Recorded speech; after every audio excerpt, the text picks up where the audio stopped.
थियो white tower ruins के quest को कंप्लीट कर लेता है। उसे ड्रैगन की सारी पावर्स मिल जाती है और तो उसे ये भी पता चल जाता है कि उसका एंसेस्टर जिसने रैग्नार क्लैन को स्टार्ट किया था, सिगर्ड, वो भगवान बन गया था। अब उसे भी ऐसा ही कुछ करना और उसे ये भी पता चलता है कि रैग्नार क्लैन एक बहुत ही स्पेशल क्लैन है। वो सिर्फ और सिर्फ नॉर्थ को रूल नहीं करते, वो बल्कि पूरी दुनिया को बचाते हैं आउटर स्पेस मॉन्स्टर से। और अब थियो को भी उसी चीज के लिए प्रिपेयर करना होगा। लेकिन अब जब वो बाहर निकलता है तो वहां पर कोई उसका वेट कर रहा था। अब आगे वहां पर एक ब्राइट व्हाइट लाइट फ्लैश होती है और उसके बाद थियो बाहर आ जाता है और वो व्हाइट टावर के बिल्कुल लोएस्ट फ्लोर पर होता है और वो बाहर आता है और बाहर बर्फ गिर रही थी। लेकिन थियो को इस चीज से कोई फर्क नहीं पड़ता था। आखिरकार उसे सारी पावर्स मिल चुकी है और उसे अपने गेस्ट को ढूंढना भी नहीं पड़ता, वो खुद ब खुद उसके सामने आ जाता है। गीशर रैग्नार बहुत ज्यादा एक्साइटेड था और वो खुद थियो के सामने आ जाता है और उसे चैलेंज करता है। और वो मैनियक वहां पर कंप्लेन करता है कि तुम मेरे छोटे भाई हो, तुमने मुझे बहुत ज्यादा इंतजार करवाया और ये कोई तमीज वाली बात तो नहीं है। और गीशर वहां पर अपने अजीब से वेपन के साथ, जो कि डुअल साइडेड था, उसके चेहरे के एक्सप्रेशन क्लियरली बता रहे थे कि वहां पर उसका मोटिव क्या था और वो क्या करने की सोच रहा था। और वो बार बार थियो को लिटिल ब्रो कहकर बुला रहा था इस उम्मीद में कि थियो गुस्सा हो जाएगा और उस पर अटैक करेगा। लेकिन थियो उसका बिल्कुल ऑपोजिट करता है। वो बहुत ही पोलाइटली अपना सर थोड़ा सा नीचे करता है और कहता है कि मुझे माफ करना,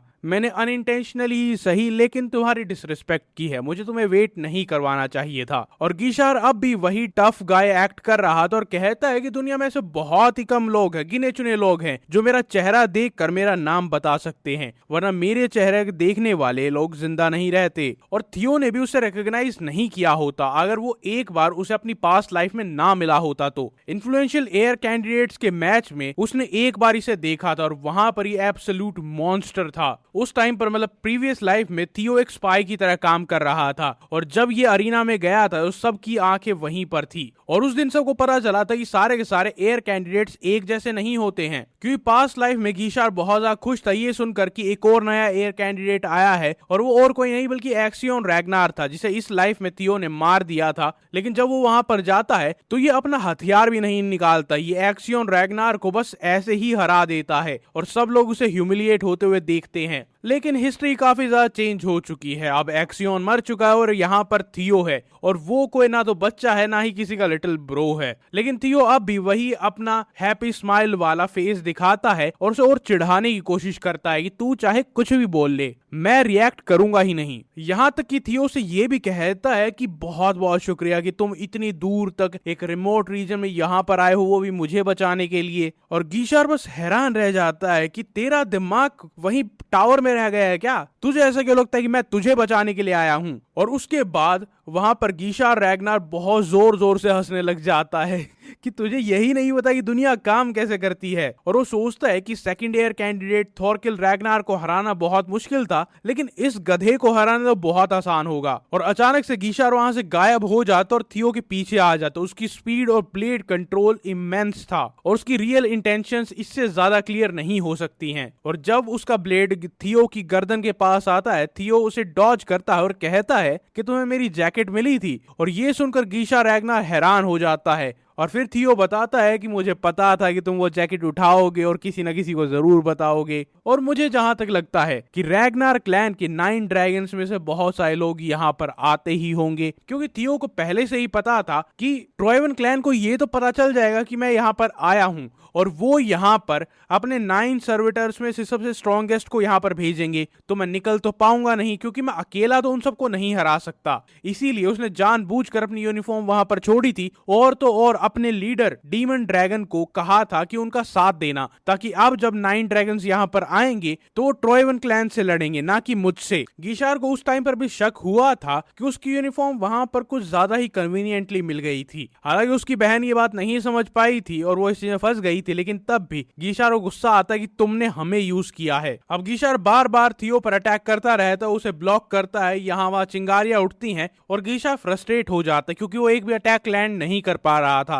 इसीलिए वो अपने अटैक्स में थोड़ी और पावर डाल देता है। थियो अभी भी अपने आप को ढंग से स्टेबल नहीं कर पा रहा था और गीशार एक पागल कुत्ते की तरह उस पर बार बार अटैक करे जा रहा था और गीशार एडमिट करता है कि तुम्हारा प्लान तो बहुत बढ़िया था, लेकिन मैं अपना हथियार नीचे नहीं करूंगा। अगर ट्रॉयवंस या फिर परस्यूट रैग्नार स्क्वाड के यहाँ पर आने से पहले अगर मैं तुम्हारा सर उड़ा दूं तो रिजल्ट सेम होगा। और थियो उसे कुछ नहीं बोलते क्योंकि उसे पता था कि इसकी मोटी बुद्धि में कुछ नहीं जाएगा, क्योंकि उसे यह भी पता था कि सक्सेशन की लाइन में जितने भी एयर कैंडिडेट्स थे उसमें से बस एक सेकंड कैंडिडेट है जो कि थॉरकिल रैग्नार नॉर्मल है, बाकी सब के सब बिल्कुल साइकोपैथ्स हैं। उनके अंदर एक अनशेकेबल कॉन्फिडेंस है कि वही रैग्नार क्लैन के नेक्स्ट लीडर बनेंगे। और यही बात थियो के लिए भी कही जा सकती है। उसके बाद थियो डिफेंस करना छोड़ता है और अब वो अटैक करने पर आता है। और इससे पहले कि थियो की तलवार उसके साथ क्लैश करती, एक और थर्ड कैरेक्टर वहां पर आता है एक बहुत बड़ा वॉर हैमर लेकर और उन दोनों को इंटरप्ट कर देता है। और उस वॉर हैमर से इतना जोरदार अटैक होता है कि धरती टूट जाती है, हर तरफ धुआं उठता है,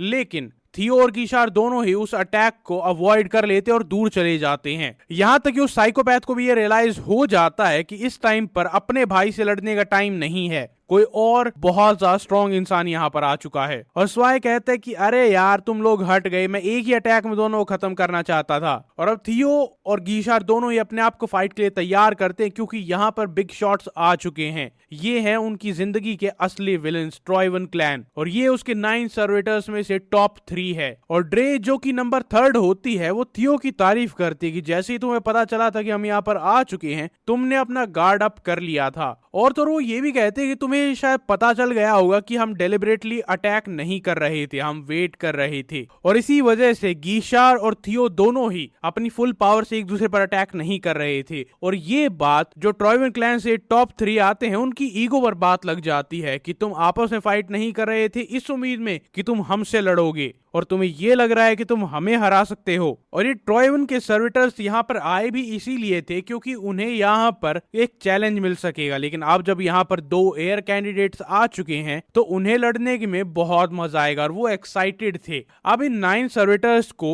9 ड्रैगन से लड़ने के लिए बनाया गया था जो कि बहुत ज्यादा ताकतवर हैं। और ऑन पेपर थियो और गीशार दोनों डिसएडवांटेज पर होंगे। और इसके बाद ये 9 सर्विटर्स में से जो नंबर 3 पर आती है ड्रे, ये कुछ ऐसा बोल देती जो उसे नहीं बोलना चाहिए था सैक्रिफाइस के बारे में। और नंबर 2 पर जो होता है वो कहता है कि अपना मुंह बंद रखो, हमें ये बात किसी को नहीं बतानी। और ड्रे कहती है कि हम इन्हें मारने ही वाले हैं, ये किसको बताएंगे। और अगर तुझे इतनी ही चिंता थी तो अपना अटैक ढंग से करना चाहिए था कि एक ही अटैक में दोनों खत्म हो जाते। उसके बाद वो आपस में बहस करने लग जाते हैं जैसे कि रैग्नार क्लैन के कैंडिडेट्स तो वहां पर है ही नहीं। अब ये मानना बहुत ज्यादा बेकार लग रहा था, लेकिन थियो एडमिट करता है कि इनका शो ऑफ पावर मैजिक को लेकर बहुत ज्यादा था, मतलब ये ताकतवर तो बहुत हैं। अब थियो सोच ही रहा था कि उसे कोई ओपनिंग मिलेगी तो वो अटैक करेगा, लेकिन इसी बीच ड्रे उस पर अटैक कर देती है, अपनी नुकीले पंजों के साथ उस पर लंच करती है। और इस 1 सेकंड में ये तो रियलाइज हो जाता है कि ड्रे बहुत ज्यादा फास्ट है क्योंकि वो 1 सेकंड से भी कम टाइम में थियो को मीट की तरह उड़ा देती है। थियो अपनी पूरी स्पीड से अपने आप को बचा लेता और उसे बहुत ज्यादा चोट नहीं लगती है, लेकिन उसे एक ब्रीफ आधे सेकंड में उसने 30 स्लैश कर दिए थे।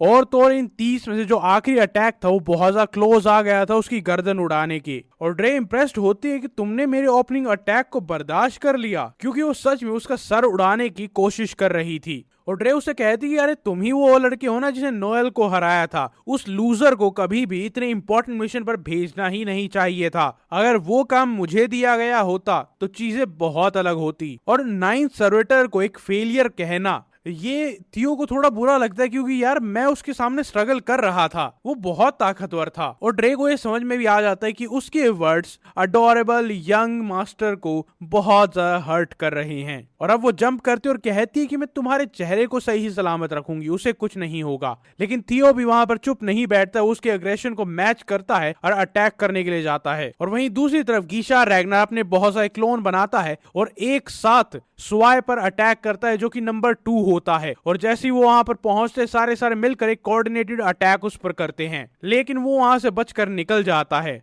इसके बाद ड्रे भी कोशिश करती है कि वो गीशार को और थियो को आपस में लड़वा दे। और अब ड्रे गीशार को थोड़ा बहुत प्रोवोक करने की कोशिश करती है और कहती है कि आखिरकार थियो रैग्नार तुम्हारा भाई है, तुम ब्लड से रिलेटेड हो तो तुम्हें एक दूसरे को थोड़ा और प्यार करना चाहिए। लेकिन गीशार को कोई फर्क नहीं पड़ रहा था और ड्रे उससे लड़ना नहीं चाहती थी क्योंकि वो थियो पर फोकस करना चाहती थी, इसीलिए वो दोनों एक दूसरे पर अटैक करते हैं और गीशार को ये पता चलता है कि ड्रे की स्पीड बहुत ज्यादा है, जहां पर वो मैच नहीं कर पा रहा था। और अब उसके साथ साथ स्वाय भी वहां पर आ जाता, अपना वॉर हैमर लेकर उस पर अटैक करता है और गीशार ऑलमोस्ट वहां पर फंसने वाला था। उसके साथ साथ ड्रे जो कि उसी की साथी थी वो भी उस अटैक में फंस जाती है और वो गुस्सा होकर अब अपने ही साथी नंबर 2 पर अटैक करने लग जाती है और वहां पर फ्रेंडली फायर होती है। उसके कंधे पर बैठ जाती है और अपने पंजे उसकी गर्दन की तरफ लेकर जाती है और कहती है कि ढंग से और तमीज से अटैक किया कर, अगर मुझे दोबारा से ऐसा कुछ लगा कि तूने मुझ पर अटैक किया है तो तेरी गर्दन अलग कर दूंगी। लेकिन स्वाय कहता है कि मैं तो बस वो काम करने की कोशिश कर रहा हूँ जिस काम को करने के लिए हमें ऑर्डर्स दिए गए थे। वैसे भी जो काम खत्म करेगा, जो पहले इन्हें मारेगा, उसे ही इनाम मिलेगा और इसीलिए मैं नंबर 2 हूँ और तुम नंबर 3 हो। ड्रे को अपने उस साथी से नफरत थी, लेकिन इस टाइम पर वो कुछ नहीं कर सकती थी बस और बस गाली देने के अलावा। थियो उन दोनों को देखता है और उसे लगता है कि यार ये किस तरह के साथी हैं, ये एक दूसरे से लड़ना चाहते हैं, मारना चाहते हैं।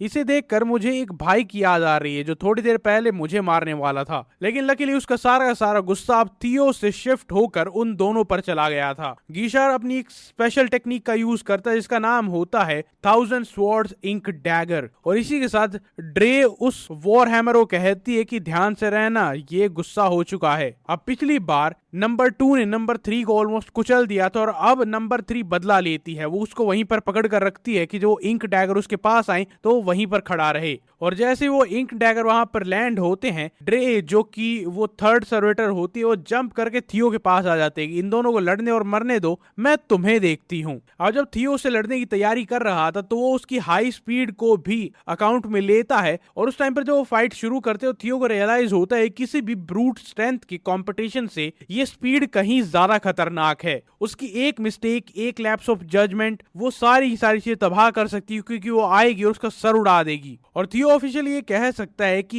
ये थर्ड सर्वेटर नेवन से भी ज्यादा फास्ट है। इतनी स्पीड होने के बाद भी वो इतनी प्रिसाइज है कि वो हमेशा थियो के वाइटल पॉइंट्स को ही हिट करती है। उसके बाद थियो मन ही मन सोचता है कि मेरे पास एक प्लान है और वो शायद काम कर सकता है। थियो अपना एक जूसी वाइटल पॉइंट को एक्सपोज छोड़ देता है जिसकी वजह से ड्रे को इमीडिएटली नोटिस होता है और वो वहां पर उसे अटैक करने के लिए आती है। और अब जब वो ड्रे वहां पर आ चुकी थी जहां पर थियो को चाहिए थी, वो अपने ब्लेड को ग्रिप करता है और उसमें मैना इन्फ्यूज करता है और अपने दो अटैक को एक साथ कंबाइन करता है, ड्रैगन क्लोक और ब्लैक थंडर को, और अपने अटैक की इफेक्टिव रेंज और पावर दोनों को इंक्रीज करके ड्रे पर अटैक करता है। लेकिन अनफॉर्चुनेटली उसका ये अटैक भी ड्रे का कुछ नहीं बिगाड़ पाता है, वो बस थोड़ी स्लो हो जाती है, उसके अलावा कुछ नहीं। लेकिन थियो को ब्लैक थंडर के सेकेंडरी इफेक्ट को झेलना पड़ता है। अब ड्रे को ये पता चल जाता है कि थियो लाइटनिंग यूज कर सकता है, लेकिन उसके साथ साथ थियो को तो असर हो ही रहा था, ब्लैक लाइटनिंग के साइड इफेक्ट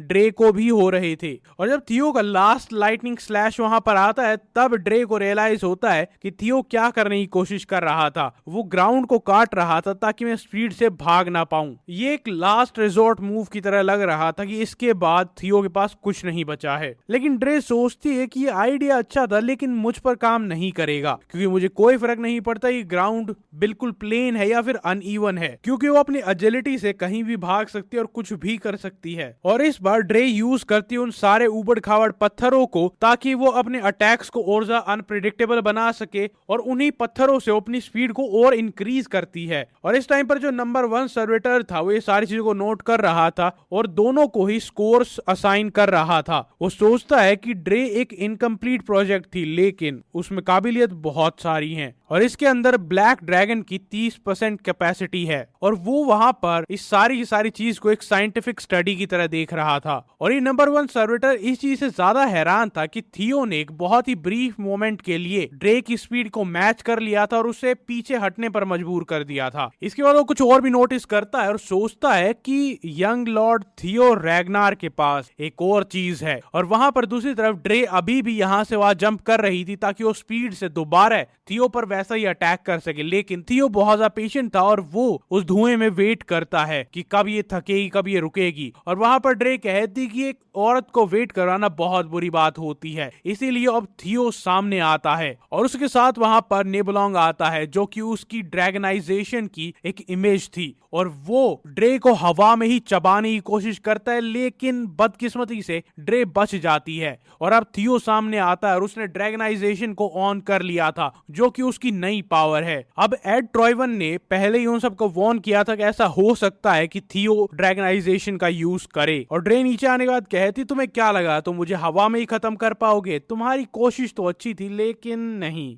और अब ड्रे को थियो बहुत ज्यादा पसंद आ रहा था क्योंकि उसकी वाइल्ड साइड सामने आ रही थी। अब थियो को ड्रे की स्पीड के साथ कंपीट करने में कोई दिक्कत नहीं हो रही थी, वो बहुत आसानी से उसकी स्पीड मैच कर पा रहा था। और इसी बीच ड्रे उसे ताना मारते कि तुम ड्रैगन्स के साथ क्या एक्सपेरिमेंट कर रहे थे जिसकी वजह से तुम भी ड्रैगन जैसे दिखने लग गए हो। अब वो और भी बकवास करती है लेकिन थियो उसे वार्न करता है कि अब चीजें और भी ज्यादा इंटरेस्टिंग होने वाली हैं। अब थियो अपने ब्लेड में और भी ज्यादा ब्लैक लाइटनिंग को इन्फ्यूज करता है उसकी सुपर स्पीड के साथ। वो एक बहुत ही ब्रंट अटैक करता है और वो अटैक लैंड भी करता है। अब जब थियो दोबारा से अटैक करने की तैयारी कर रहा तो वो स्माइल करता है और उसकी ड्रैकोनिक आईज ड्रे की तरफ देख रही थी और वो ड्रे बस देखती रह जाती है कि इसकी स्पीड बढ़ गई, इसकी पावर बढ़ गई है, क्या वो उसे हरा पाएगी। और नंबर 1 सर्वेटर थोड़ा और ऊपर जाता ताकि वो क्लियरली सब कुछ देख सके और वो थियो को देखकर बहुत ज्यादा इंप्रेस था कि वो अचानक से इतना इंप्रूव हो गया है। और ये पहली बार था जब उसने भी ड्रैगनाइजेशन को देखा था।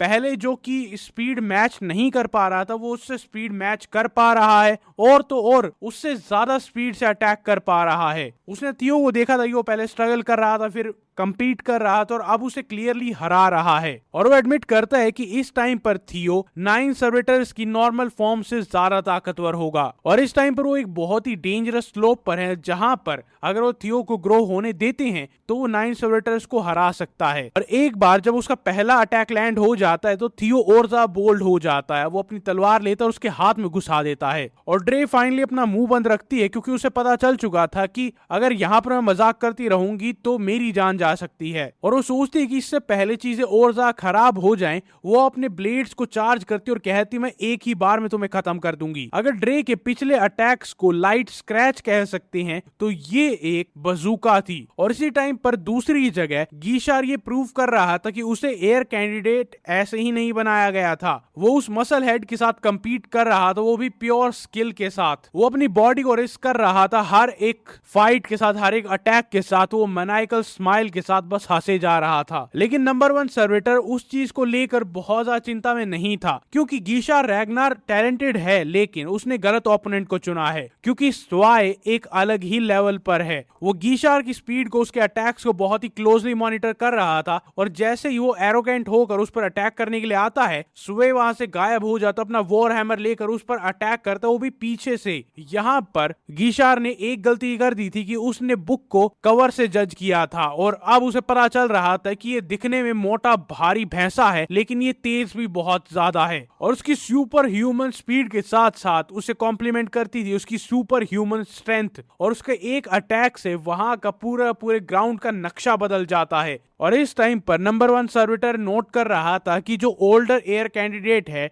गीशार रैग्नार, उससे मैं डिसअपॉइंटेड हूं क्योंकि वो कुछ ज्यादा खास लग नहीं रहा है। स्वाय को व्हाइट आर्मर ड्रैगन कैवलरी के कैप्टन डीमन ड्रैगन से कंपीट करने के लिए बनाया गया था और इस टाइम पर वो बस और बस अपनी 20% पावर का यूज ही कर रहा है। और यहाँ पर आने के बाद नंबर 1 सर्वेटर आयन को बहुत ज्यादा आइडियाज मिल गए थे कि कैसे वो बाकी सबको इंप्रूव कर सकता है ताकि वो 9 ड्रैगन्स को हरा सके। लेकिन ये चाहे जो भी सोचे, गीशार रैग्नार अभी भी फाइट से आउट नहीं हुआ था। हाँ, वो पहले बहुत ज्यादा ओवर कॉन्फिडेंट था लेकिन अब वो ज्यादा गुस्सा हो चुका था क्योंकि उसे पता था कि 9 सर्वेटर्स को 9 ड्रैगन्स की इमिटेशन या फिर एक कॉपी की तरह बनाया गया था उन्हें हराने के लिए। और अब ये सोच रहा था कि ऐसी कोई दुनिया नहीं हो सकती जहां पर मैं एक कॉपी को ना हरा पाऊं। और जब उसे ये लगने लगा कि मैं एक कॉपी से हार जाऊंगा उस टाइम पर उसने अपनी ईगो को ड्रॉप कर दिया। अगर वो अकेले अपनी पावर से इसे नहीं हरा सकता तो वो हर एक चीज का यूज करेगा इसे हराने पाने के लिए। सबसे पहले वो शैडो स्लेइंग स्वॉर्ड आर्ट का यूज करता है और बहुत सारे इंक्ड स्लैश उसकी तरफ जाते हैं और स्वाय अपने वॉर हैमर को स्पिन करने लग जाता है, ये दिखाते हुए कि उसके लिए ये भारी वेपन भी कितना ज्यादा हल्का लगता है। और वो अपने वॉर हैमर को स्पिन करना तब रोकता है जब उसे ये लगता है कि गीशार गिव अप कर चुका है और उसके बाद गीशार का मजाक उड़ाने लग जाता है कि तुम कितने पैथेटिक हो, तुम मुझे नहीं हरा पा रहे हो और तुम्हें लगता था कि तुम रैग्नार के लीडर बनोगे। लेकिन गीशार अभी भी हार मानने के लिए तैयार नहीं था। इसके बाद वो बहुत सारी इंक चेन से उस पर अटैक करता है और उसके बाद वो सारी की सारी चेन्स उसको रैप अराउंड करती हैं और जमीन में गाड़ देती हैं। उसे अचानक से तो नहीं हटा पाता है, लेकिन उसे ये बहुत ही अजीब चीज लग रही थी कि एक एयर कैंडिडेट इतना बेवकूफ कैसे हो सकता है कि उसे लग रहा है कि वो इससे मुझे रोक लेगा। गीशार को भी पता था कि वो सिर्फ चेन से उसे नहीं रोक पाएगा, इसीलिए वो अपने प्लान का सेकंड पार्ट एक्टिवेट करता है। वो चेन्स की मदद से हवा में चला जाता है और उसके बाद उसकी जो चेन्स होती है वो एक एक्सप्लोसिव रिएक्शन शुरू करती हैं, जहां पर बहुत सारे पत्थर हवा में जाते हैं और वापस उसी पर गिर जाते हैं। लेकिन वहीं दूसरी तरफ थियो ने अपने लिए बहुत बढ़िया किया था। एक बार जब वो ड्रैगनाइजेशन से थोड़ा नॉर्मल हो जाता है तो ड्रे के दोनों हाथ अलग कर देता है और बिना हाथों के उसे बांधना बहुत आसान था। और थियो उसे प्रॉमिस करता है कि मैं वापस जरूर आऊंगा। एक बिना हाथों का सर्वेटर डीमन ड्रैगन के लिए बहुत बढ़िया गिफ्ट होगा। और ड्रे वहां पर थोड़ा सा अजीब बिहेव कर रही थी, इसीलिए थियो अपने भाई के बारे में सोचता है कि वो क्या कर रहा है। और वहीं दूसरी तरफ स्वाय जो कि सेकंड नंबर का सर्वेटर था वो पत्थरों से बाहर आ जाता है और जैसे ही वो बाहर आता है गीशार वहां पर प्रेजेंट होता है एक परफेक्टली एंगल्ड अटैक के लिए। गीशार रैग्नार उसे सांस लेने का टाइम नहीं देता है और एक के बाद एक उस पर अटैक करता है और फाइनली उसके पेट पर थोड़ा बहुत नुकसान पहुंचा पाता है। और उसके बाद गीशार थोड़ा फ्रस्ट्रेट हो जाता है क्योंकि उसने अपना जी जान लगा दिया था आखिरी अटैक में, लेकिन तब भी वो बस उसे थोड़ा बहुत ही नुकसान पहुंचा पाया था। अब थियो देखता है कि वो थोड़ा स्ट्रगल कर रहा था, इसीलिए वो उसके डिसएडवांटेज को अनफेयर एडवांटेज में बदलने के लिए आया था, जहां पर वो 2 on 1 लड़ेंगे। थियो के पास 2 लेजेंडरी स्वॉर्ड थी और उसके साथ साथ वो ड्रैगनाइजेशन का यूज कर पा रहा था। और जैसे ही थियो वहां पर आकर मदद करने की कोशिश करता है या उसे ऑफर करता है, गीशार रैग्नार गुस्सा हो जाता है क्योंकि उसके मन में जो भी डाउट था कि थियो चोजन वन है या नहीं है, वो सारे के सारे डाउट्स दूर हो जाते हैं। अब गीशार को मदद चाहिए थी और वो एक्सेप्ट भी कर लेता है, लेकिन शेमलेसली ये भी कहता है कि इसे हराने के बाद हम अपनी फाइट कंटिन्यू करेंगे। और थियो बहुत ही कॉन्फिडेंटली उसके चैलेंज को एक्सेप्ट कर लेता है और वो कहता है कि परिवार में खून बहाने से पहले गद्दार को मार देते हैं। और इसके साथ साथ गीशार रैग्नार उसे ये भी कहता है कि तुम बहुत ज्यादा कंप्लेसेंट हो और इसी की वजह से तुम्हारी जान जा सकती है। ये आदमी एक अलग ही लेवल पर है जिसे तुमने अभी अभी हराया था और एक डमी बना दिया था, इसे उसकी तरह मत सोचना। अब इस चीज से थियो भी अग्री करता है और इसी टाइम पर हमें ब्लैक आयरन कैवलरी दिखाई जाती है जिसे लीड करता है थॉरकिल रैग्नार जो कि सेकंड एयर है। और वो अपनी सारी फोर्सेस को इकट्ठा करता है और कहता है by the sacred laws of Ragnar हमें भेजा गया है थियो रैग्नार को कैप्चर करने के लिए, क्योंकि उस पर शक है और इल्जाम है कि उसने गद्दारी की है। वहीं थॉरकिल रैग्नार को मनी मन ये नहीं लगता है कि थियो ने कोई भी गद्दारी की है, क्योंकि अगर ऐसा होगा तो पेट्रियार्क की एग्जिस्टेंस को मना करेगा या फिर उन्हें चैलेंज करेगा, जो कि मुझे नहीं लगता कि वो ऐसा करेगा। और तो अपने सारे सोल्जर्स को बताता है कि अगर अक्यूज्ड कोऑपरेट नहीं करता है और अरेस्ट को रिफ्यूज करता है तो उसे वहीं पर मार दिया जाएगा। और उसके बाद black iron cavalry full force में वहां से डिप्लॉय होती है और जब ये खबर पहुंचती है व्हाइट आर्मर ड्रैगन कैवलरी जिसका थियो एक हिस्सा है, वो एवलिन की तरफ देखते हैं कि ये क्या हो रहा है, क्या तुम्हें कुछ पता है, वो तुम्हारा स्टूडेंट था, वो तुम्हारे बहुत ज्यादा क्लोज है। लेकिन कमांडर जूलियस उन्हें तभी के तभी वहां पर चुप रहने के लिए कहते हैं और कहते हैं कि तुम्हें ऑर्डर्स मिले हैं, उन्हें फॉलो करो। लेकिन कैप्टन एवलिन नार्वेल जो कि थियो की टीचर थी वो इन ऑर्डर्स के अगेंस्ट होती है। वो कहती है कि मैं अपने किसी साथी को पकड़ने के लिए डिप्लॉय नहीं करने वाली। लेकिन वहां पर डीमन ड्रैगन जूलियस रैग्नार उसे कहता है कि हमें पॉलिटिकल ट्राइफल से कोई फर्क नहीं पड़ता कि पॉलिटिक्स में क्या चल रहा है, वो किसे दोषी मानते हैं किसे बेगुनाह मानते हैं, हमें उससे कोई लेना देना नहीं है। हमें बस और बस अपने कॉमरेड्स पर यकीन रखना होगा और हमें थियो पर यकीन रखना होगा। तो अभी के लिए ऑर्डर्स को फॉलो करो। उसके बाद एवलिन कमांडर को फॉलो करती है, वो भी फुल फोर्स के साथ। और इसी टाइम पर टायरेंट ड्रैगन सारे के सारे वाइब्रेंस ड्रैगन्स को जाते हुए देखता है और वो थोड़ा सा अजीब महसूस करता है क्योंकि उसे पता था व्हाइट आर्मर ड्रैगन कैवलरी का कैप्टन या सॉरी कमांडर जूलियस रैग्नार वो एक एंशिएंट ड्रैगन का हाथ तोड़ सकता है सिर्फ और सिर्फ अपना एक सबऑर्डिनेट बचाने के लिए। और उसे बिल्कुल भी यकीन नहीं था कि वो सिर्फ और सिर्फ एक यूनिफॉर्म को देखकर अपने एक टीम मेंबर को गद्दार मान लेगा। तो उसे पता था कि यहाँ पर कुछ ना कुछ जरूर चल रहा है और एक अपनी पूरी की पूरी टीम लेकर उसके पीछे तो बिल्कुल नहीं जाता। यहाँ पर कुछ ना कुछ चल रहा है और डीमन ड्रैगन खुद इस केओस का हिस्सा बनना चाहता है, ये देखने के लिए कि वहां पर चल क्या रहा है। इसके बाद में दोबारा से थियो और गीशार को दिखाया जाता जो आपस में बात कर रहे थे कि इसके खिलाफ बहुत ही केयरफुल रहना। थियो एक प्लान प्रपोज करता है लेकिन गीशार मना कर देता और गुस्सा हो जाता क्योंकि उसे ऑर्डर्स फॉलो करना पसंद नहीं है। अब थियो बैक डाउन कर जाता क्योंकि उसे पता था कि वो एक एयर कैंडिडेट की ईगो पर सवाल उठाएगा तो इसके साथ काम तो कभी नहीं कर पाएगा। गीशार रैग्नार पावर अप करता और उसके बाद बहुत सारे इंक स्लैश के साथ उस पर अटैक करता है। डार्क हेवनली डैगर सारे के सारे उड़ते हुए जाते हैं और स्वाई पर एक साथ लैंड करते हैं और तो और जब वो स्वाई पर जाकर लगते हैं वहां पर धमाके होते हैं, लेकिन तब भी स्वाई इतना तेज और पावरफुल होता है कि वो उसकी ज्यादातर ब्लेड्स को डिफ्लेक्ट कर देता है। जब उसके इंक ब्लेड्स का बराज खत्म हो जाता उसके बाद वो अटैक करने के लिए जाता है और गीशार एक बहुत बड़े डिसएडवांटेज पर था क्योंकि उसका ओपोनेंट स्ट्रॉन्ग तो था ही, उसके साथ साथ इंसेनली फास्ट था और उसे पता था कि अगर वो इस वॉर हैमर के अटैक को डायरेक्ट हेड ऑन झेलता है तो वो मारा जाएगा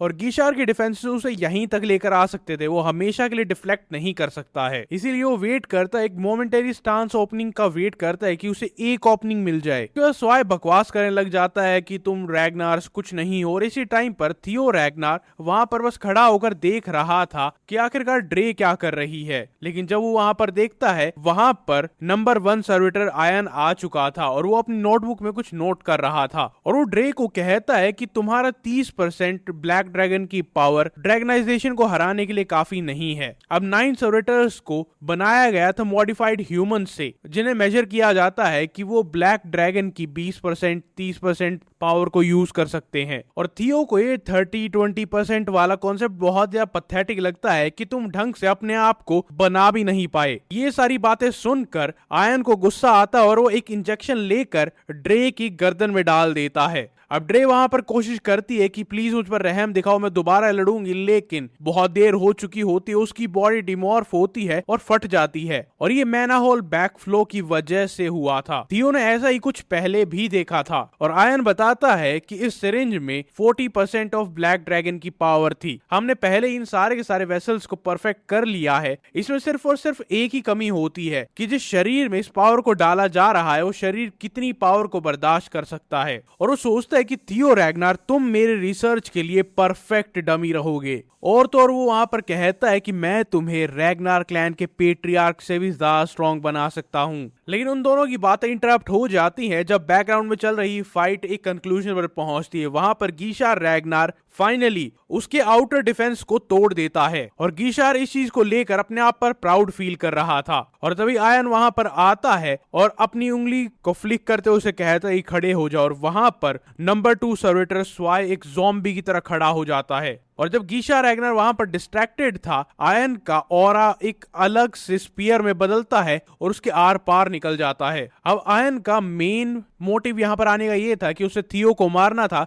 और एंशिएंट रेलिक को कैप्चर करना था, लेकिन अभी के लिए उसके पास कोई ऑप्शन नहीं है। उसे महसूस हो रहा था कि ब्लैक आयरन कैवलरी के मेंबर्स यहाँ पर आ रहे हैं और थियो भी बहुत ज्यादा स्ट्रॉन्ग है, तो अभी तो इसे नहीं हरा पाएंगे, इसीलिए वो एक लेसर कैंडिडेट को लेकर वहां से जाने की तैयारी करते हैं। यहाँ तक कि थियो भी हैरान था कि ये सारी की सारी चीजें आधे सेकंड से भी कम में हो गई थी और उन्हें पता चल चुका था कि यहाँ पर और भी अनइनवाइटेड गेस्ट आ चुके, इसीलिए वो डार्कनेस में गायब होने लग जाते। लेकिन जाते जाते वो थियो को कहता है कि मेरा ऑफर अभी भी स्टैंड करता है, तुम मेरी तरफ आ सकते हो और उसके बाद मैं तुम्हें पेट्रियार्क से ज्यादा स्ट्रॉन्ग बना दूंगा। और थियो को स्पॉट करने वाला सबसे पहला इंसान था थॉरकिल रैग्नार। वो वहां पर अपने घोड़े पर भागते हुए आता है और फुल फोर्स के साथ आयन पर अटैक करता है ताकि उसे रोक सके। वो आयन को हरा सकता था लेकिन वो 1 सेकंड लेट आया था और उसके फॉरवर्ड पुश से वहां पर एक बहुत बड़ा गड्ढा बन गया था। थियो आगे जाता अपने भाई से बात करने के लिए कि हमें एक परस्यूट स्क्वाड बनानी होगी क्योंकि वो गीशार को वापस ले गए हैं, लेकिन थॉरकिल उसे चुप करवा देता और कहता है कि तुम्हें अरेस्ट किया जाता है अंडर सस्पिशन ऑफ ट्रीजन। और उसके कुछ ही देर बाद वहां पर बाकी की ब्लैक आयरन कैवलरी आ जाती है और उसी सेम टाइम पर व्हाइट आर्मर ड्रैगन कैवलरी भी वहां पर आ जाती है और 2 सक्सेशन कैंडिडेट्स को एक दूसरे को घूरते हुए देखकर वहां पर माहौल थोड़ा सा टेंस हो जाता है। और तो और चीजों को और खराब करने के लिए वहां पर टायरेंट ड्रैगन और एंशियो रैग्नार जो कि गीशार की बहन थी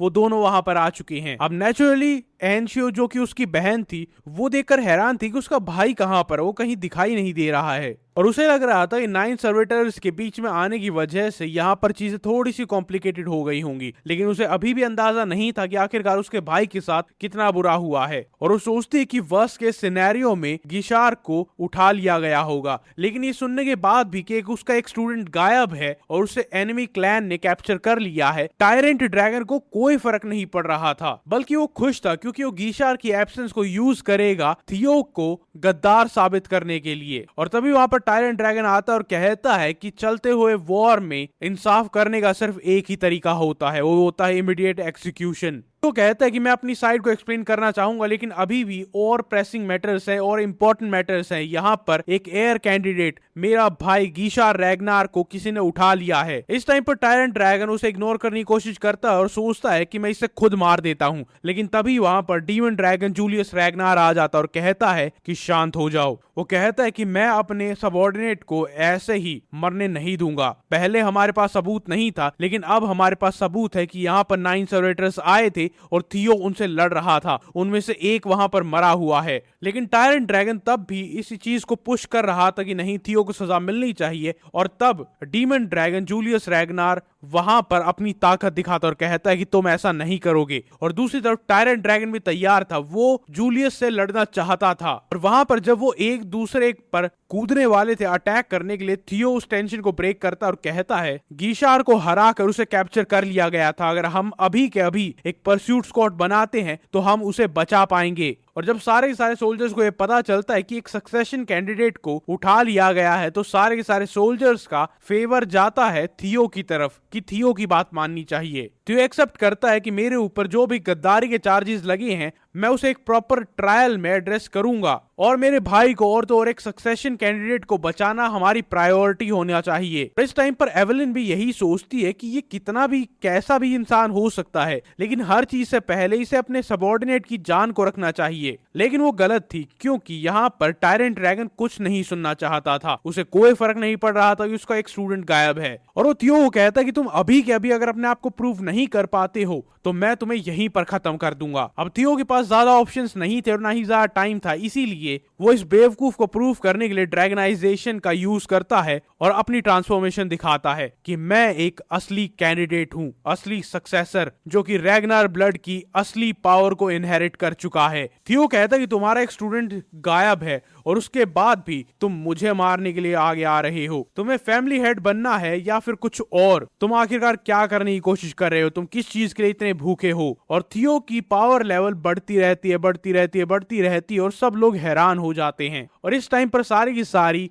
आंखें उसकी ग्लोरियस ट्रांसफॉर्मेशन पर हैं। थियो वो निर्वाणा का यूज करता है ग्लास डोमेन बनाने के लिए, जहां पर वो अपने सारे के सारे रेलिक गार्डियंस की एक इमेज शो कर सकता है और दिखा सकता है कि आखिरकार उसके पास क्या पावर है। लेकिन अभी उसका निर्वाणा पर पूरा कंट्रोल नहीं है, इसीलिए वो बस और बस एक इमेज शो कर सकता था, वो कोई पावर नहीं दिखा सकता था। उसके सारे रेलिक गार्डियंस मिथिकल और बहुत ही स्ट्रॉन्ग लग रहे होंगे, लेकिन असली पावर नहीं थी। थियो सोच रहा था कि वो इस अग्रेसर को यहीं पर रोक देगा, उसे बस और बस पब्लिक ओपिनियन अपनी तरफ चाहिए था, जो कि ये सारी चीजें दिखाकर वो कर रहा था। लोग उसकी तरफ आ रहे थे। एक ऐसी फैमिली जो कि ड्रैगन्स के आसपास बनी हुई है, ड्रैगन्स के लेजेंड सुनती है, उनकी कहानियां सुनती है, उनके प्रेडेसेसर, उनके भगवान सब लोग ड्रैगन होते हैं। वहां पर वो मिथिकल ड्रैगन क्रीचर्स को दिखाकर सब लोगों को अपनी तरफ कर लेता है। Black armour dragon cavalry, white armour dragon cavalry, सब लोग थियो के लिए चेयर करते हैं क्योंकि वो एक ट्रू डिसेंडेंट था। और वो भी सब लोग चिल्लाने लग जाते कि हमें एक फेलो रैग्नार को बचाना चाहिए। अब इस सारे के सारे पब्लिक ओपिनियन के साथ वो एक सर्च एंड रेस्क्यू टीम बना सकता है जिसे वो गिशार रैग्नार को रेस्क्यू कर सके। लेकिन टायरेंट ड्रैगन इतना ज्यादा पागल था कि थियो ने कभी इस चीज के बारे में इमेजिन किया भी नहीं था। वो कहता है कि मैं तुम्हें बर्बाद कर दूंगा। टायरेंट ड्रैगन एक मुक्के में उसके ग्लास को शैटर कर देता, उसका इल्यूजन वहां से गायब हो जाता है। और टायरेंट ड्रैगन मेक श्योर करता है कि सबको सुनाई दे कि तुम एक लूजर, और उसके साथ साथ ये गंदी छिपकलियां भी लूजर हैं। उसके बाद वो एक बहुत ही अजीब से रेंट पर चला जाता है कि सारा का सारा परिवार पागल हो चुका है, इन छिपकलियों के पीछे पागल हो जाते, सोचते हैं कि ये मिथिकल क्रीचर हैं, ये सब लोग तुम्हारे घटिया से इल्यूजन से इंप्रेस हो सकते हैं, मैं नहीं, मुझे पता है कि ये बस और बस छिपकलियां हैं और कुछ नहीं। लेकिन फिर उसे रियलाइज होता है कि उसने कुछ ऐसा बोल दिया है जो बिल्कुल नहीं बोलना चाहिए था। एक ऐसी फैमिली जो कि ड्रैगन्स पर बेस्ड है, उनके अंदर ड्रैगन का खून है, उनका नाम ड्रैगन का है, वहां पर वो लेजेंडरी ड्रैगन्स को छिपकलियां बुला देता है और तो और बाकी सारे के सारे सोल्जर्स को स्टूपिड और गलेबल भी बोल देता है। यहां तक कि ट्रेडिशनल जो ओल्डर ड्रैगन है जो थियो के हमेशा खिलाफ रहते हैं, वो भी इस चीज से ऑफेंडेड फील कर रहे थे कि वो ड्रैगन्स को छिपकलियां बोल रहा था। और थियो वहां पर बिल्कुल शांत रहता है क्योंकि उसका वहां पर कोई काम नहीं था। अगर कोई बेवकूफ अपनी कब्र खोद रहा है उसे तो खोदने दो, बीच में इंटरप्ट करो ही मत। और टायरेंट ड्रैगन की असली फीलिंग्स, उसकी असली सोच सारी की सारी क्लैन के सामने शो हो चुकी है। अब टायरेंट ड्रैगन को पता था कि उसके आसपास की जो फेलो 9 ड्रैगन्स है वो क्या सोचते हैं, इसीलिए वो सोचता कि अब पीछे हटने का कोई चांस नहीं है। वो डबल डाउन करता है और वो कहता है कि अगर तुम्हारे लेजेंड्स इतने ही ताकतवर हैं तो मेरे एक पावरफुल पंच को बर्दाश्त कर पाएंगे। अब ये चीज थियो ने एक्सपेक्ट नहीं की थी कि ये इतना पागल होगा कि ये सबके सामने मुझ पर अटैक करेगा। और इस ब्लेटेंट अटैक के बीच में सब लोगों को ऐसा महसूस होता है जैसे टाइम वहीं पर रुक गया हो। सबको एक प्रेजेंस महसूस होती है जो कि बहुत ज्यादा ओवरवेलमिंग थी और सबको फ्रीज कर देती है। और तभी एक आवाज आती है कि तुम सब एक दूसरे पर अटैक क्यों कर रहे हो जबकि तुम्हें दुश्मनों का सर लेकर आना चाहिए। पूरी बैटलफील्ड उसके ऑरा से भर जाती है। Patriarch of Ragnar clan, head of Ragnar clan खुद वहां पर आ जाता है। कायल रैग्नार इस बैटलफील्ड पर आ चुका है और सबसे पूछता है कि मैं फ्रंट लाइंस को तुम्हें कैसे सौंप सकता हूं जब तुम बच्चों की तरह यहां पर आपस में लड़ रहे हो। सारे के सारे सोल्जर्स अपने घुटने पर बैठ जाते हैं उन्हें ग्रीट करने के लिए। जूलियस रैग्नार वहां पर कुछ नहीं बोलता है क्योंकि थियो की तरह उसे भी पता था कि टायरेंट ड्रैगन अभी भी हगेगा और वो ऐसा ही करता है। टायरेंट ड्रैगन कहता है कि मैं तो बस और बस एक ट्रेटर को सजा देना चाहता था और वो कहता है कि मैं तो बस और बस थियो को सजा देना चाहता हूं क्योंकि वो क्लियरली ट्रॉयवन क्लैन के साथ मिला हुआ है। और वो परमिशन मांगता है कि अगर आप मुझे परमिशन दे तो मैं थियो को यहीं के यहीं खत्म कर दूंगा। और उसके बाद वो कहता है कि तुम एक कुत्ते हो और तुम्हें शायद अपनी औकात याद नहीं है, तुम आज कुछ ज्यादा ही भौंक रहे हो। एक कुत्ता जो अपने मालिक के प्रेजेंट होने के बाद भी भौंकता रहे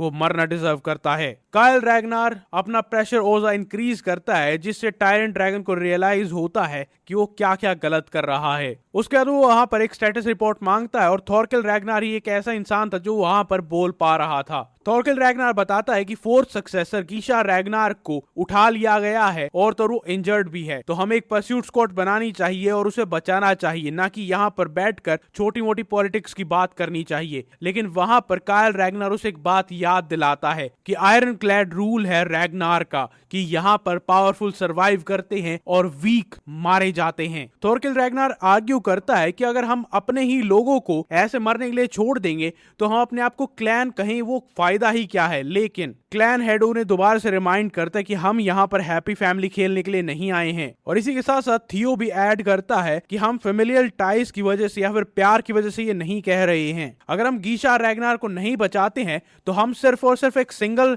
मेंबर को नहीं खोएंगे, हम अपनी फैमिली के साथ एसोसिएटेड ऑनर और फियर को खो देंगे। और रैग्नार को अपने दुश्मनों के मन में इतना डर बैठा देना चाहिए कि वो कभी सोचे भी ना, एक सक्सेसर छोड़िए एक नॉर्मल सोल्जर पर अटैक करने की ना सोचें, क्योंकि डर ही एक ऐसी चीज है जो कि उन्हें रोक सकती है हम पर अटैक करने पर, हम पर नीचा दिखाने पर। लेकिन इसके बाद टायरेंट ड्रैगन कहता है कि ये बस मीठी मीठी बातें हैं और कुछ नहीं। ये टॉपिक को डाइवर्ट करने की कोशिश कर रहा है, लेकिन कायल रैग्नार दोबारा से अपनी और पावर का यूज करता है और उसे धरती में ही गाड़ देता है और कहता है कि मैंने तुम्हें कितनी बार कहा है कि बोलना नहीं है। और कायल रैग्नार बेसिकली थियो की इन मीठी बातों से इंप्रेस हो जाता है कि वो अपने एजेंडा को पुश करने के लिए कितने बढ़िया से पिच कर सकता है। और वो रैग्नार क्लैन के ऑनर के बारे में ऐसे बात कर रहा था जैसे वो अभी से रैग्नार क्लैन का हेड बन चुका है। फैमिली पेट्रियार्क वहां पर लोगों को कहता है कि अभी के अभी जाओ अपनी टीम्स को लेकर जाओ और गीशार को दोबारा से यहाँ पर लेकर आओ सही सलामत। अब जब सोल्जर्स वहां से जा रहे थे रेस्क्यू करने के लिए,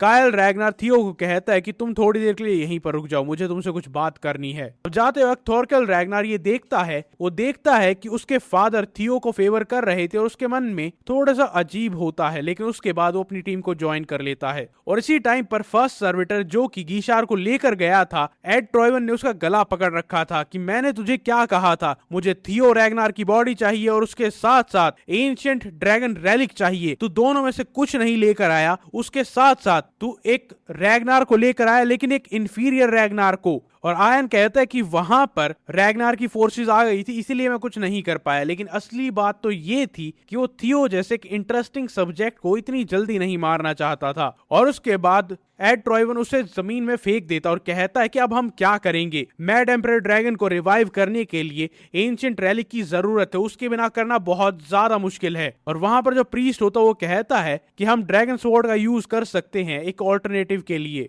ये ड्रैगन टाइप रेलिक है जो कि बहुत ज्यादा रेयर है और एक वेसल की तरह काम कर सकती है। लेकिन वो कहता है कि मैड एम्परर ड्रैगन रिवाइव होने के बाद कायल से लड़ेगा कैसे, उसे इस तलवार की जरूरत होगी, तो इसे एक सैक्रिफाइस की तरह यूज नहीं किया जा सकता। अब ट्रॉयवन क्लैन की इन सारे के सारे प्लान को और ज्यादा हिंडर करने के लिए वहां पर एक मैसेंजर आता है और बताता है कि रैगनार की जो मेन फोर्सेस थी, जो 9 ड्रैगन्स थे, जो मोस्ट पावरफुल लोग थे, वो ऑलमोस्ट यहां पर आ चुके हैं। और एड ट्रॉयवन को ये पता था कि वो यहां पर किसी रीजन की वजह से आ रहे हैं, क्योंकि कायल रैगनार को ऐसा इंसान नहीं है जो एक मेंबर के लिए इतनी सारी फोर्सेस को भेजेगा। वो रूल ऑफ द स्ट्रॉन्ग कहकर मरने के लिए छोड़ देगा। और वहां पर गीशार रैगनार कहता है कि मेरी बहन और मेरे मास्टर टायरेंट ड्रैगन इस चीज के लिए पुश कर रहे हैं, वो बहुत जल्दी यहाँ पर आ जाएंगे और तुम मारे जाओगे। और वो प्रीस्ट कहता है कि बस कुछ ही टाइम की बात है, उसके बाद हमारा हेडक्वार्टर डिस्कवर हो जाएगा। डिमोनिक कल्ट के बैरियर के साथ भी हम बहुत कम टाइम बचा सकते हैं, वो कभी ना कभी यहाँ पर पहुंच ही जाएंगे। और अगर हम इस साइट को अबेंडन करते और यहाँ से भागते हैं तो हम बहुत पीछे चले जाएंगे, शायद हमें दोबारा कभी मौका मिले या ना भी मिले, क्योंकि उन्हें सिर्फ और सिर्फ नॉर्दर्न टेरिटरी में ही रिवाइव किया जा सकता है और हम अभी भी नॉर्दर्न टेरिटरी के बिल्कुल एज पर हैं। अगर हम यहां से अभी गए तो कभी दोबारा कैप्चर नहीं कर पाएंगे। और डेस्परेशन में एड ट्रॉयवन डिसाइड करता है कि गीशा रैगनार को, इस तलवार को, दोनों को सैक्रिफाइस की तरह यूज करो। ये ऑप्टिमल प्रोसेस से बहुत ज्यादा डिफरेंट था, लेकिन उनके पास कोई ऑप्शन नहीं है। और गीशा को रियलाइज होता है कि वो एक बहुत ही मेस्ड अप सैक्रिफाइस के लिए जा रहा है। वो चिल्लाने की कोशिश करता है लेकिन उसका मुंह बंद कर दिया जाता है। और वो प्रीस्ट वहां पर हंसता और कहता है कि हमें जल्दी से इसे खत्म करना होगा, इससे पहले कि रैगनार यहाँ पर आ जाए। और मैड ड्रैगन के लिए एक सैक्रिफाइस बनना एक बहुत ही दर्दनाक प्रोसेस था। अब रैगनार के ब्लड और रेलिक के साथ मैड एम्परर ड्रैगन को रिवाइव करने का प्रोसेस शुरू हो चुका था। और वहीं दूसरी तरफ कायल रैगनार की फादर सन बॉन्डिंग थोड़ी सी अलग थी, जहां पर वो अपनी तलवार से स्पेस टाइम को कट करके एक ऐसी जगह पर चले जाते हैं जहां पर टाइम और स्पेस एग्जिस्ट ही नहीं करता, और उसे दिखाते हैं कि बियॉन्ड द होराइजन क्या एग्जिस्ट करता है। और ये एक परफेक्ट जगह थी एक क्वाइट कॉन्वर्सेशन के लिए। और जैसे ही लॉर्ड ब्रॉक ये सेंस करती है कि वो एक टाइम और स्पेस के बीच में रिफ्ट में जा चुका है, वो वहां पर अपीयर होते थियो से बात करने के लिए। और कायल रैगनार जो अपनी स्वॉर्ड के साथ कर सकता है, वो स्पेस टाइम को कट कर सकता है। ये ऑलमोस्ट ऐसा है कि वो भगवान बन चुका है लेकिन अभी भी इंसान की बॉडी में है, क्योंकि जो वो कर सकता है उसे इंसान तो नहीं कहा जा सकता। और कायल रैगनार बिल्कुल भी अप्रिशिएट नहीं करता है कि लॉर्ड ब्रॉक यहाँ पर आकर थियो से बात कर रही है। वो कहता है कि मैं थियो को यहाँ पर खुद से बात करने के लिए लेकर आया था, और उसका स्लाइस ऑफ स्पेस कोई भी पुराने घोस्ट ऑफ ओल्ड एरा के लिए नहीं है। और वो फोर्सफुली लॉर्ड ब्रॉक के कनेक्शन गेट को क्लोज कर देता है। लॉर्ड ब्रॉक को थोड़ा बहुत डैमेज होता है क्योंकि उसे फोर्सफुली वहां से निकाला गया था। और तो थियो को भी थोड़ा सा हेडेक फील होता है। और थियो को कभी नहीं पता था कि आखिरकार उसके फादर कितने ज्यादा पावरफुल हैं और वो कहां तक जा चुके हैं। और उसके बाद कायल रैगनार थियो से पूछते हैं, क्या तुमने कभी भी मुझसे नफरत की थी जब मैं तुम्हें ऑलमोस्ट हमेशा नेग्लेक्ट करता आया था? मेरे रूल में हमेशा हर कोई एक दूसरे से लड़ता रहता था। थियो थोड़ा हैरान हो जाते क्योंकि ये सवाल बहुत अनयूजुअल था, लेकिन उसके बाद वो सच सच जवाब दे देता है। कहता है कि हाँ, मैं आपसे नफरत करता था कि आप कभी आसपास नहीं होते थे, कभी परिवार का ख्याल नहीं रखते थे। हमारे परिवार में सब लोग एक दूसरे से लड़ते रहते थे क्योंकि उन्हें पावर चाहिए थी। कायल रैगनार अप्रिशिएट करता है कि उसके बेटे के पास इतनी हिम्मत है कि वो सच जवाब दे सकता है। कायल रैगनार अपने हाथ से एक स्लैश करते हैं और दिखाते हैं कि दुनिया को सस्टेन करने के लिए कितनी पावर की जरूरत होती है। और वो कहते हैं कि ये बात सच है कि मैंने अपने एब्सोल्यूट रूल में सिर्फ और सिर्फ डर और फाइट और ब्लड की वजह से फैमिली को सस्टेन किया था। और ये बात भी सच है कि मैं एक रिग्रेसर हंटर हूँ, लेकिन वो सिर्फ और सिर्फ इसलिए है क्योंकि ज्यादातर लोग जो रिग्रेस करके आते हैं वो सब के सब रैट होते हैं, गद्दार होते हैं। वो सिर्फ और सिर्फ अपना मतलब देखते हैं। और उन सब में से सबसे बड़ा गद्दार और घटिया इंसान था प्रीवियस फैमिली पेट्रियार्क, मेरे फादर मैड एम्परर ड्रैगन। और मुझे उन्हें मारना पड़ा ताकि क्लैन सरवाइव कर सके।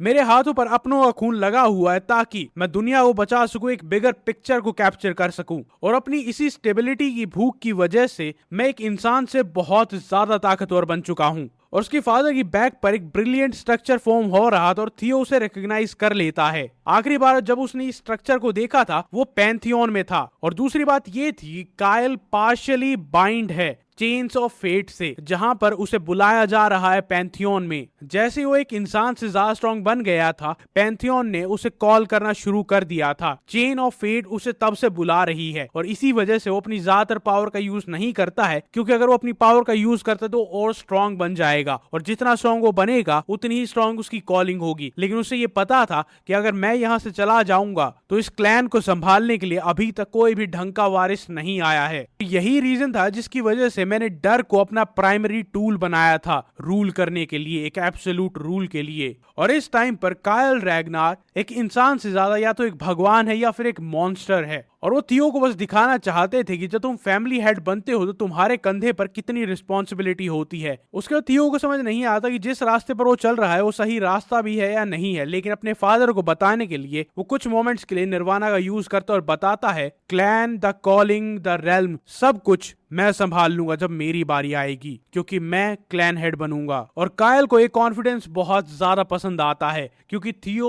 बियॉन्ड कॉम्प्रीहेंशन कॉन्फिडेंट है। इसके बाद कायल रैगनार कहता है मुझे एक और रीजन मिल चुका है जिसकी वजह से मुझे यहाँ पर रुकना है और देखना है कि तुम फैमिली हेड कब बनते हो, और मैं अपनी कॉलिंग को थोड़ी और टाइम के लिए डिले करूंगा। और ये बिग बॉस की तरफ से थियो को एक ओपन चैलेंज था। वो देखना चाहते थे कि थियो ने जो भी बातें की हैं वो बस और बस बातें हैं या फिर वो सच में ऐसा कर सकता है। वहीं दूसरी तरफ ब्लैक आयरन कैवलरी अपने घोड़ों पर जा रही थी ट्रोयवंस को ढूंढने के लिए। और वहां पर एक इंसान पॉइंट आउट करता है कि ये बहुत ही ऑड चीज है कि हमने अभी तक एक भी सोल्जर को एनकाउंटर नहीं किया है। थोरकिल अपने आप को शांत करता और कहता है कि रुको, यहाँ पर कुछ तो है। उसके बाद वो एक चीज को हाथ लगाता और वो कहता है कि एक बैरियर है। उसे बहुत ही लेट रियलाइज होता है, वो उस बैरियर को तोड़ देता है और जब वो अंदर जाते तो वहां पर बहुत ही खतरनाक और दर्दनाक सीन था। रैगनार जल्दी से वहां पर एक्ट करते और सारे के सारे ग्राउंड को चेक करते हैं। वो गीशा रैगनार को ढूंढ चुके लेकिन उसकी बॉडी बिल्कुल डिहाइड्रेट और बहुत ही बुरी हालत में है और वो अब इस दुनिया से जा चुका है। और जैसे ही एनशियो रैगनार ये सुनती है वो पागल हो जाती है। वो कहती है